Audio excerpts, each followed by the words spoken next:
এই আবেগ যেন বুজাব নোৱাৰি ভাষাৰে এই চকুপানী নহয় সাধাৰণ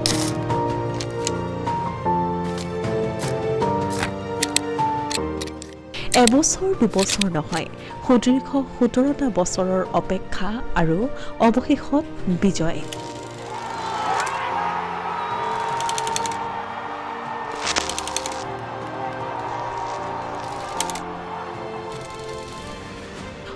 টা বছৰৰ দীঘলীয়া অপেক্ষাৰ অন্তত আহমেদাবাদত ইতিহাস ৰচিলে আৰচিবিয়ে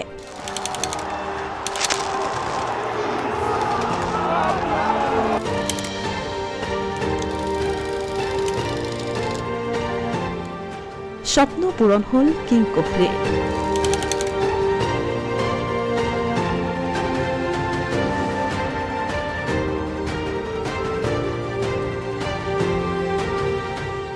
IPL সিজন 18ৰ ট্ৰফি উৎসৰ্গিত হৈ ৰল 18 নম্বৰৰ জাৰ্চিৰ বাবে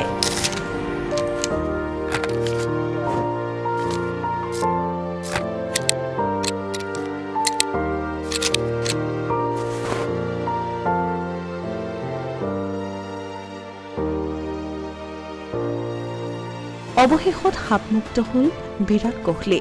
IPLত সুদীৰ্ঘ 17টা বছৰ ট্ৰফি জয়ত ব্যৰ্থ হোৱা বিৰাট কোহলিৰ বাবে যেন IPL আছিল অভিশাপ স্বৰূপ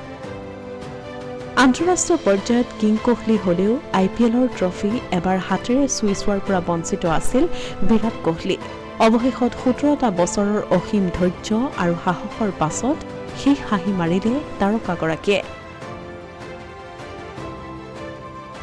অষ্টাদশ IPLৰ খিতাপ জিনিলে ৰয়েল চেলেঞ্জাৰ্ছ বেংগালুৰুৱে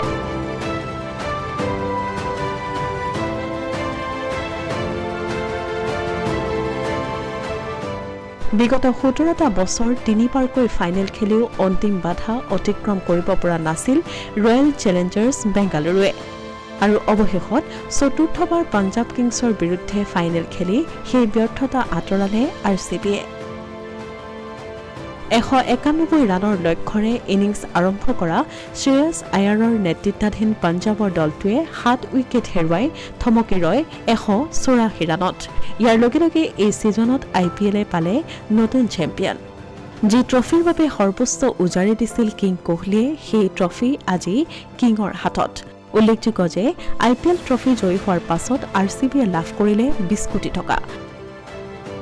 আৰু পাঞ্জাব কিংছে লাভ কৰিলে 12 কোটি টকা অসমীয়া প্ৰতিদিন ডিজিটেল ডেস্ক